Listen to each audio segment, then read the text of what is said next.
Many parents have been telling me that they are extremely concerned about their children's use of screens. Fortunately, there are concrete things that you can do to help navigate your child's relationship to screen time. We're going to get the first tip right out of the way, and it's the one you're going to dislike the most, but which can have the biggest impact. Before you help your child with this problem, you have to look at your own relationship to screen time. If you're on the phone all day, if you work remotely and your child sees you using the computer all the time, they are going to model your behavior. You have a huge impact on them. And also, maybe even in the reverse case, if you're extremely opposed to screen time, hate computers, they might have a reactive relationship to that.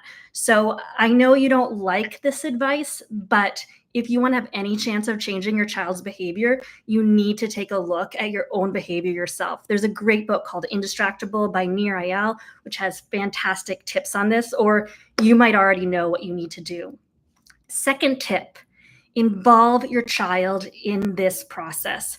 One of the reasons children get addicted to screens is because they don't feel like they have a lot of autonomy beyond these bells and whistles and winning of competitions. So you can sit down with your child and ask them, how do you feel about your own relationship to screen time?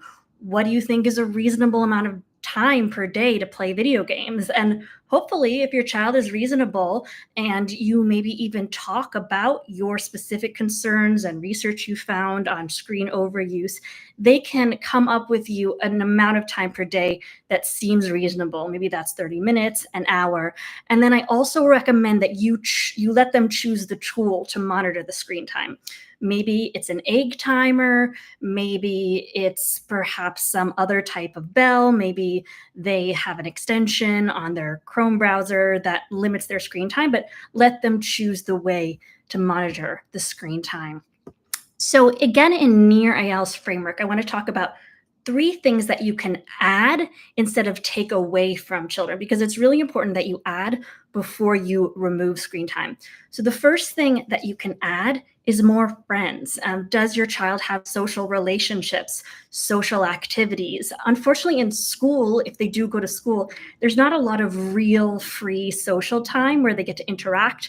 Maybe 30 minutes of recess, mostly sitting in chairs. And I really wanted you to give them opportunities to be in community. So if there are any type of family events you can go together, or if you can be more proactive about arranging play dates or group classes or that kind of free interaction with friends of all ages, that is also going to help their screen time and also social media addiction, because they are looking for relationships online because they're not getting enough in person. Maybe they have plenty of that. So the second thing you want to look at is autonomy. In school, kids are often told what to do all day long. They have so little power over their own lives. And again, video games gives that sense of power and control that we all crave. We all want power over our lives. We all want freedom. So think about choices that you can allow your child to make in their own life. And I'm just planting a seed there. And I think maybe you already know areas where you can give them more independence and autonomy over their own existence. It might even be as simple as having an allowance and letting them choose what they want to buy or not buy. It might be allowing them to have long periods of free time where they can do whatever they feel like. So think about where you can give them more independence. And the second thing is just competence. Again, those bells and whistles give students a sense of achievement. So maybe if they're in a school where they get grades, they might be getting bad grades that can really hurt their self-esteem. So think of other ways that you can give them that sense of competence. I love Girl Scouts and Boy Scouts because they have badges. For a younger child, a badge system can be great. For an older child, it might be seeming a little bit too kid-like, but you can also think about ways that you can not just say, oh, you're great or you're terrible, but notice specific things they do that you can give them credit for. Like, I love the way you thought about that question. You were so articulate and looked right in the eyes of your friend. I'm really impressed by your level of confidence in social relationships. And think about other ways that you can give them that sense of confidence. The last thing I'll say is that screen time is such a ubiquitous word. There's so many different types of screen time. For example, when I go on a Zoom call with a friend, I feel really energized afterwards. Not everybody does, but for example, screen time where you're playing a highly addictive video game with no educational value, that is not really high quality screen time. So think about, what types of screen time are better. Maybe if your child is playing a video game or watching a video, you can be there with them and talk to them about what's going on, engage with them. I always suggest when parents use educational apps, they don't just walk away, but they actually sit down with their child and engage and ask questions. That way, this screen time becomes relational time. So when you think about screen time, think about, is it educational? Is it relational? Those are the two qualities you want to be bringing together to improve the quality of your screen time. I've talked more about this with Rachel Thomas, who is a mom and one of the top 20 women in AI. So, lastly, in terms of type of screen time, I want to give you two terms: sandbox games versus addictive. So, Minecraft is a really good example of a sandbox game where children need to be creative, they need to be problem solving, getting tools. Also, as you know, Minecraft can be relational. You can do Minecraft in a club with other kids, you can play with them. So, when children are actively involved in creating, that is called a sandbox game.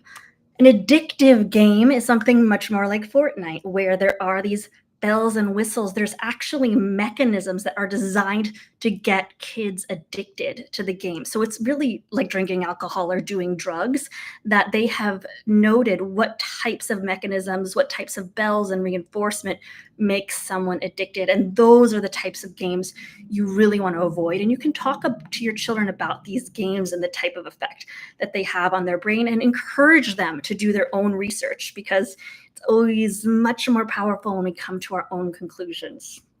And last but not least, stop being afraid of boredom. If your kid comes to you and whines and says that they're bored, next time just say, okay, that's all right. It's all right that you're bored. I guarantee they're going to find a way to keep themselves occupied.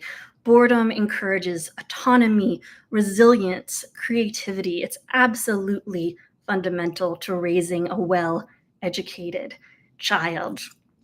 So I know usually when I talk to parents about these techniques for managing a child's relationship to screens, the response I get is, but.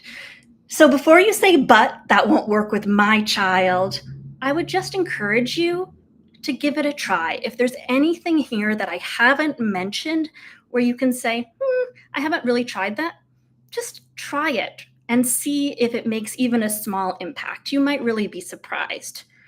So, again, if you're concerned about screen time, number one, look at your own relationship to screen time. You have to be a good model. Number two, foster autonomy in your child. You can do this by allowing them to set time limits around their own screen time, think about what's reasonable, find other ways to be autonomous in their lives. Two, competence, make sure that your child is feeling like they're accomplishing something in their lives. Three, relationships. Do they have enough really free social playtime outside of school or in homeschooling? Think about the type of screen time. Is it educational? Is it relational? How can you engage? Think about sandbox versus addictive games. I hope this is a good start for you. I am here to support you. If you have questions or concerns, just put them in the comments and I will reply to every single one. I know that each person has a unique situation and sometimes you need more help.